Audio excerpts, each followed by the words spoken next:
Jadi jangan dianggap anak itu tidak bisa diabetes. Nah, anak juga bisa diabetes, tapi tipenya itu memang berbeda dengan orang dewasa. Kalau orang dewasa paling banyak yang tipe 2, sementara yang anak-anak paling banyak adalah tipe 1.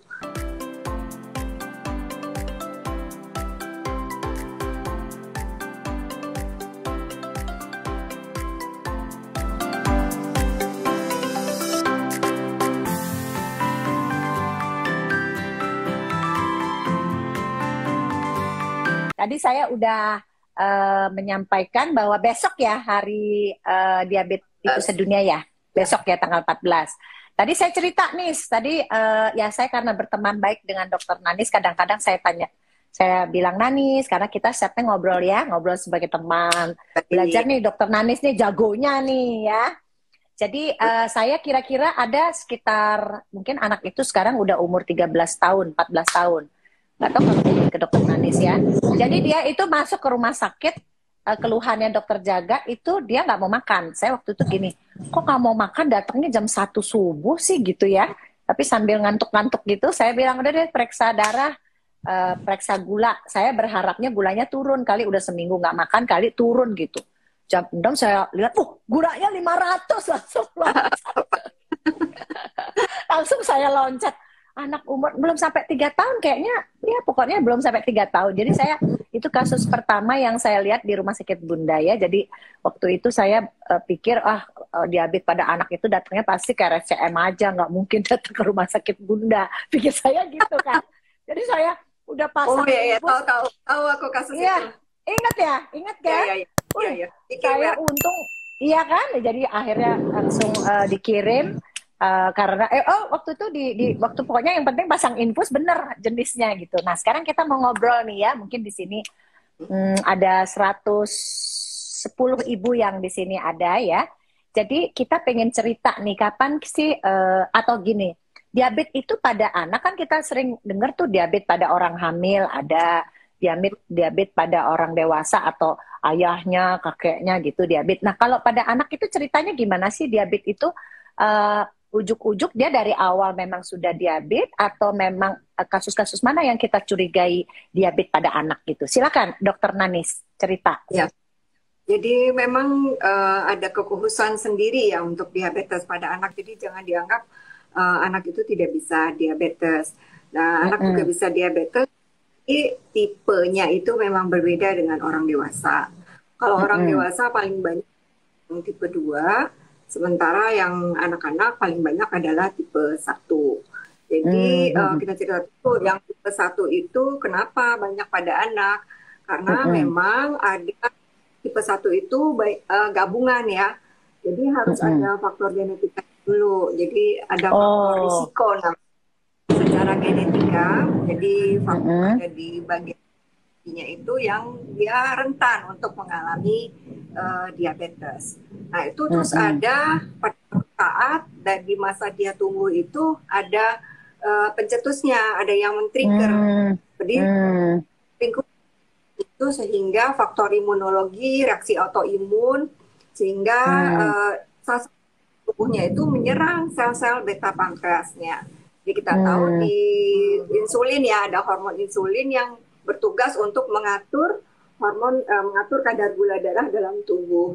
Sebenarnya kadar gula darah dalam tubuh itu benar-benar harus stabil ya, harus diatur dan nggak boleh terlalu tinggi, nggak boleh juga terlalu rendah. Jadi ada hormon yang ngatur nggak boleh tinggi, nggak boleh rendah. Nah, hormon yang bertugas untuk menjaga kadar gula darah nggak boleh tinggi itu adalah hormon insulin. Ini insulinnya dikeluarkan oleh sel di pankreas. Sementara sel-sel tubuh yang menyerang sel beta pankreas kan lama-lama sel beta pankreasnya habis dan rusak sehingga bisa dikeluarkan. Jadi lagi yang ngatur kadar gula darah tubuh ya, jadi nggak ada lagi gula darahnya tinggi, nggak bisa lagi diturunin sama hormon insulin karena hormon insulinnya nggak ada. Itu jadi pada anak itu diabetes tipe 1 memang ada faktor yang membuat seorang anak memang lebih rentan gitu ya. Jadi tidak semua anak atau mungkin misalnya kan sering kali orang tua bertanya ya, kalau ayah ibunya diabetes itu anaknya bakal diabetes, apakah itu yang menentukan atau faktor lain, Dokter Nanis? Ya, jadi kalau yang ada faktor dari orang tua biasanya adalah yang tipe 2 ya. Karena Oke. tipe 2 itu juga dipengaruhi oleh apa namanya lebih banyak karena faktor lingkungan sebetulnya. Jadi lifestyle kita. Jadi kalau kita lebih banyak lebih jadi cenderung jadi gemuk ya. Jadi lebih banyak yang daripada aktivitas fisik, cara hidup kita lebih banyak diem-diemnya ya daripada ya makannya kurang, terus makannya lebih banyak karbohidrat sehingga ada penumpukan lemak di situ. Nah, itu yang menyebabkan kita menjadi cenderung menjadi diabetes 2. Diabetes tipe 2 bisa terjadi anak, tapi komposisinya lebih banyak tipe 1. Tuh. Jadi kalau anak kita cenderung jadi gemuk ya, kadar lemaknya jadi lebih banyak, nah itu cenderung jadi tipe 2. Jadi kalau tipe 1 itu memang dari sononya anak itu ada diabetes gitu ya, memang insulinnya nggak benar gitu ya. Tapi kalau diabetes tipe, kenapa sorry? Ada faktor risikonya secara genetik. Ada faktor risiko secara genetik. Nah, faktor risiko secara genetik itu bisa kita tahu nggak sih mana anak yang punya risiko, mana yang enggak, itu bisa kita tahu atau tidak? Kalau di tes genetikanya harusnya bisa, cuman kita memprediksinya memang susah ya. Jadi nggak ada perubahan, kita nggak bisa memprediksi dan kita nggak ada usaha prevensi untuk yang tipe 1 ya. Kalau yang tipe 2 kita bisa lihat kalau misalnya anaknya cenderung jadi gemuk ya, kita bisa melakukan screening mulai kalau kelihatan gemuk terus atau biasanya umur 10 tahun udah mau masuk usia pubertas anaknya, komposisi tubuhnya berat badan per tinggi badannya masuk ke gemuk, kita screening. Biasanya kita gula darah puasa atau HbA1c-nya. Oke, kita nanti akan banyak bahas tipe 2 juga ya, tapi saya ingin tahu yang tipe 1 ya. Jadi tipe 1 itu kalau Dokter Nanis kan ada di kelompok dokter anak endokrin ya, yang mempunyai banyak koleksi kasus. Jadi ceritanya anak-anak yang tipe 1 itu biasanya memang seperti yang saya temukan, jadi datang lemes terus hampir mau nggak sadar gitu baru ketemu, atau sebetulnya orang tua bisa kira-kira dia harus periksa kapan nih kalau yang tipe 1 ya? Ya ini gitu ya. Memangnya kadang bukan hanya orang tua, kadang dokter yang mendapatkan juga bingung nggak sadar ya kalau ini tipe 1 itu kelewatan datang-datang udah jelek dalam kondisi yang ya seperti kita sebut ketoasidosis seperti pasien Dokter TV ya. Sebetulnya awal-awalnya memang berat badan yang turun biasanya ya, jadi sumir kan kalau berat badan turun kan banyak banget anak-anak gitu kan sadar kita ini kurang berat badan turun. Jadi biasanya hati-hati deh yang seperti itu. Paling gampang sebetulnya cek urin ya. Oh, jadi kalau tipe 1 itu sebetulnya orang tua juga sulit ya. Jangankan orang tua ya, dokter anak aja saya sampai loncat juga. Kirain mau dapat yang turun ternyata yang naik. Jadi sebetulnya tidak salah ya kalau misalnya kita atau orang tua atau kita dokter anak atau semua dokter tenaga kesehatan yang menemukan. Biasanya kan anak-anak ya memang dari kecil banget ya, maksudnya bukan yang seperti remaja gitu ya. Lahir pun bisa gitu ya, bisa itu yang neonatal diabetes pada bayi baru lahir. Jadi paling tinggi memang peak usianya itu antara 5 sampai 7 tahun ya kejadian. Tapi semua umur bisa terjadi tipe 1.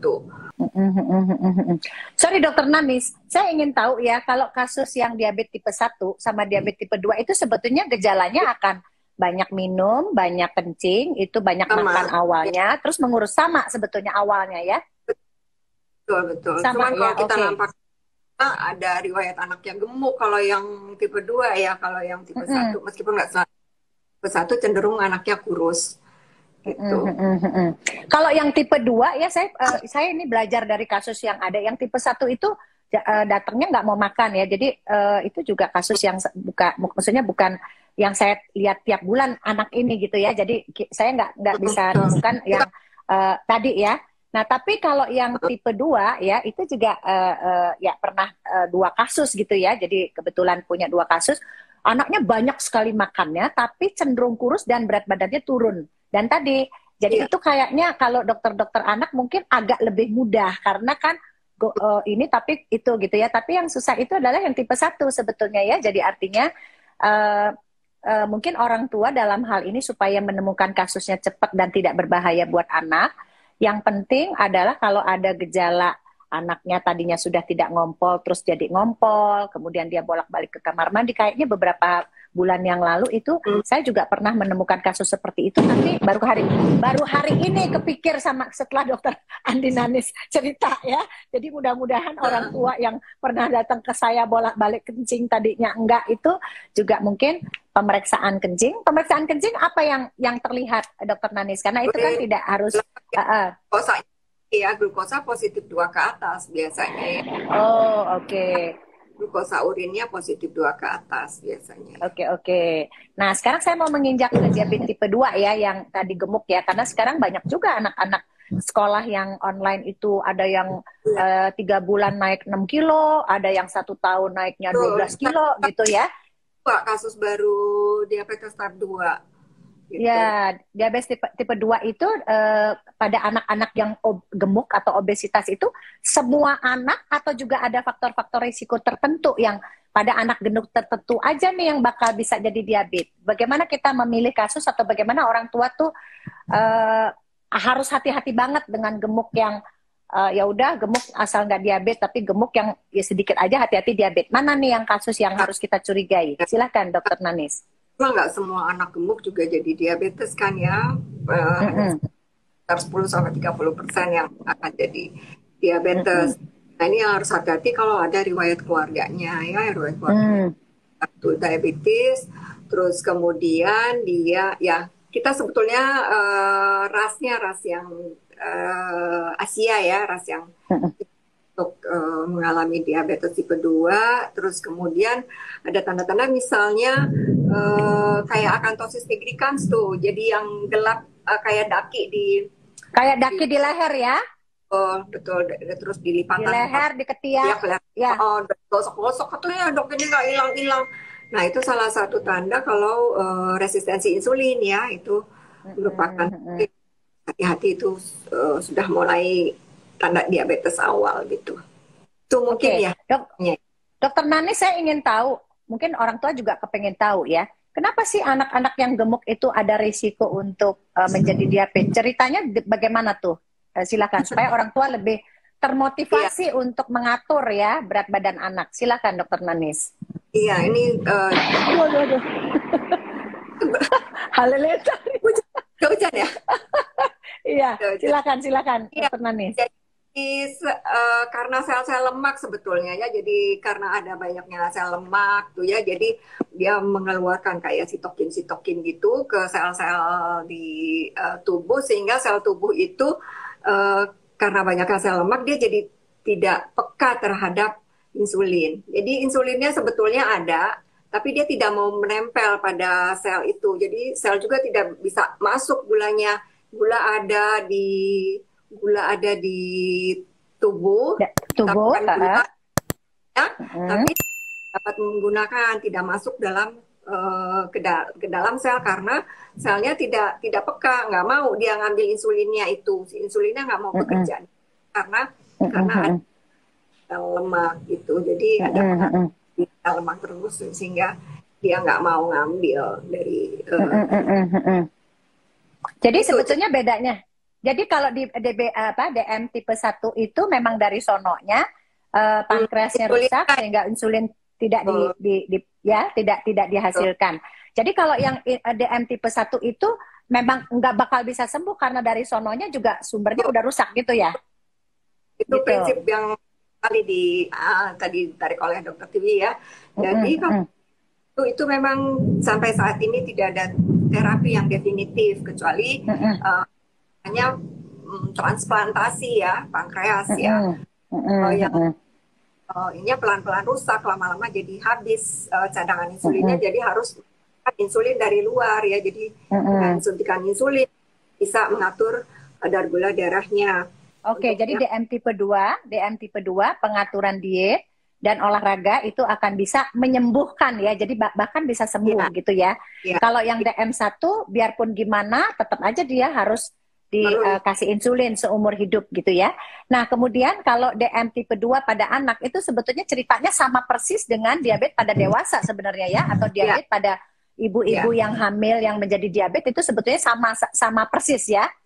Kalau yang ibu hamil itu namanya gestational diabetes ya, diabetes hamil. Biasanya kalau dia sudah selesai hamil, nah udah kembali lagi tidak diabetes lagi.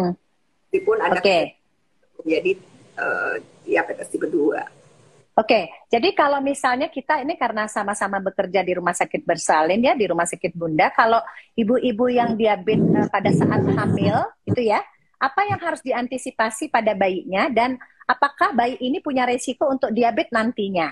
Silakan Dokter Nanis. Untuk risiko diabetes kayaknya tidak, cuma risiko untuk ibu-ibu yang ini nggak selalu karena gestational diabetes, tapi ibu yang diabetes tipe 1 atau tipe 2 yang hamil, ada risiko bayinya untuk menjadi hipoglikemi justru. Oh, oke. Gula darahnya yang turun ya, karena pada ibunya kan gula darahnya tinggi ya, tidak terkontrol. Nah, anaknya kan nggak diabetes ya, dia punya insulinnya dia terbiasa tinggi untuk ngatur gula darah bayinya kan, dia tinggi terus dia berusaha turunin dengan mengeluarkan insulin yang tinggi. Nah, pada saat lahir tiba-tiba aliran tali pusat diputus, dia terbiasa insulin tinggi, sementara gula darah tiba-tiba drop ya, jadi turun. Nah, itu risiko hipoglikemi pada bayi baru lahir ya. Hipoglikemi itu artinya gula darah yang turun ya, di bawah Turun, oke. di 70 ya. Oke. Gitu. Dia biasanya kejang ya karena gula darah terlalu rendah gitu. Oke, jadi ini kita perlu bahas karena kita mudah-mudahan di sini banyak juga bidan atau dokter OB yang melihat ya, karena pengaturan berat badan pada saat hamil itu juga bisa membahayakan bayi kalau mereka sampai terkena diabetes ya pada saat kehamilan, tapi bukan menjadi diabetes bayinya malah jadi turun gitu ya, Dokter Andi Nanis, yang juga bisa berisiko macam-macam pada bayi gitu kan Dokter Nanis ya. Nah Dokter Nanis ini sebagai penutup ya, kita ringan-ringan saja, mudah-mudahan Dokter Nanis nanti bisa membuat satu webinar ya pada ibu ya yang anak-anaknya gemuk supaya lebih termotivasi ya, mungkin nanti dengan dokter gizi, karena kan tadi prinsipnya sebetulnya kalau diabetes tipe 2 sebetulnya satu kita bisa cegah gitu kan. Kalau dia sudah kena itu bisa sembuh. Sebetulnya begitu kan. Jadi yang diabetes tipe 2 ya, kalau diabetes tipe 1 memang tidak bisa ya. Kalau diabetes tipe 2 sebetulnya kita di kota-kota besar ini anak-anak yang sekarang online dan kurang bergerak itu punya risiko terkena diabetes tipe 2 gitu ya Dokter Nanis ya.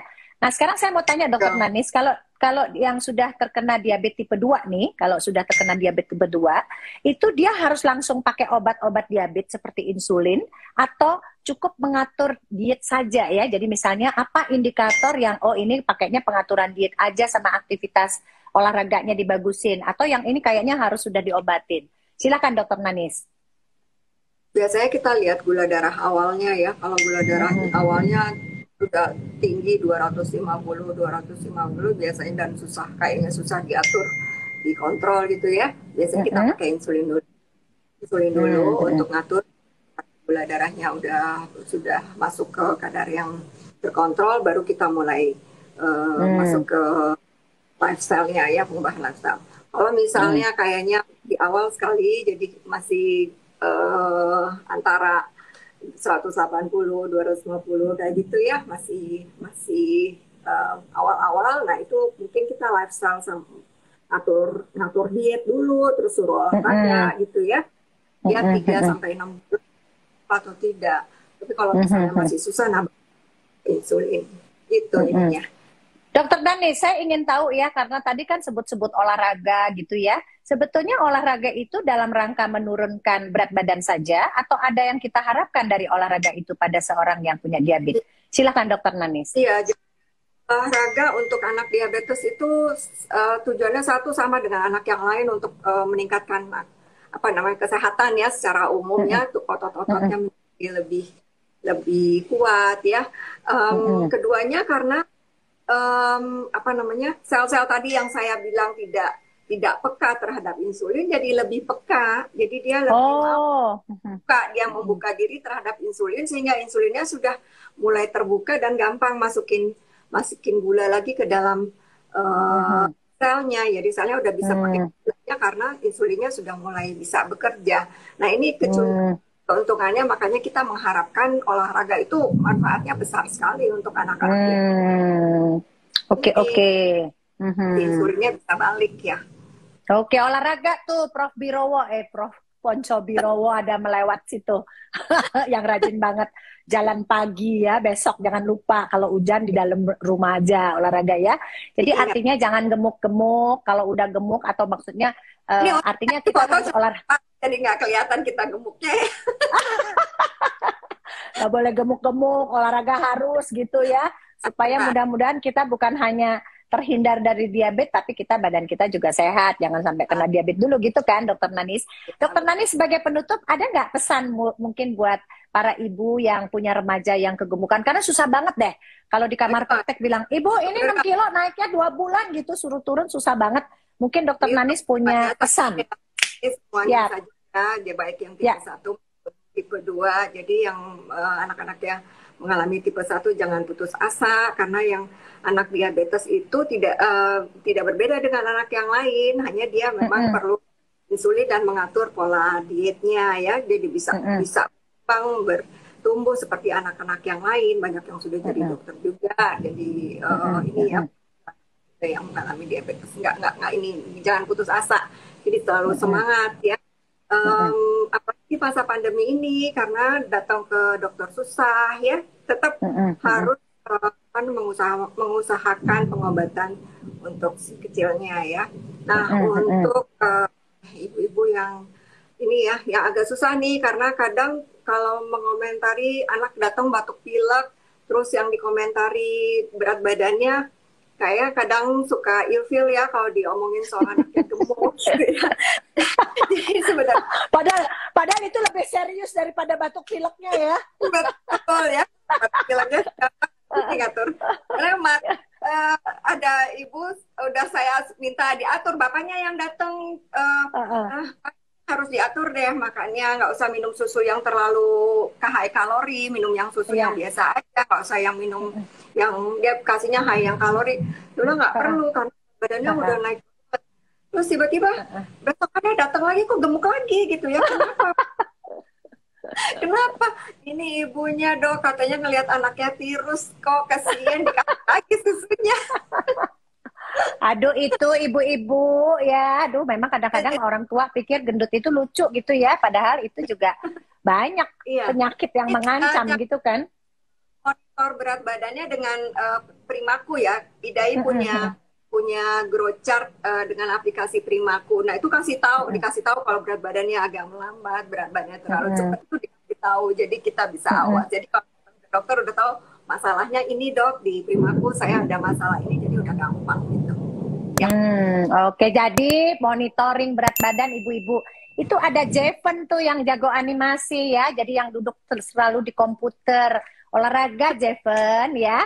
Oke, terima kasih Dokter Nanis ya. Selamat praktek ya Dokter Nanis. Sukses selalu. Dadah.